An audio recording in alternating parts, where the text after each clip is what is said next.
2019 ఎన్నికలకు 2 నెలల ముందు వరకు కూడా అప్పటిలో గత ప్రభుత్వం హయాంలో పెన్షన్ ఎంత ఇస్తా ఉన్నారు అన్నది ఒక్కసారి జ్ఞాపకం తెచ్చుకోమని అడుగుతా ఉన్నా.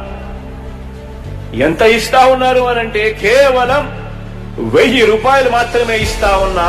అద్భుతమైన పరిస్థితి అప్పట్లో ఎన్నికలకు 2 నెలల ముందు వరకు కూడా గత ప్రభుత్వ హయాంలో. గత ప్రభుత్వం దిగిపోయే నాటికి 2019కు ముందు వరకు కూడా ఎన్నికలకు 6 నెలల ముందు వరకు కూడా వాళ్ళు ఇస్తా ఉన్న పెన్షన్ల సంఖ్య ఎంతో అంటే ఆ సంఖ్య కేవలం 39 లక్షల మందికి మాత్రమే ఇస్తా ఉన్న పరిస్థితి.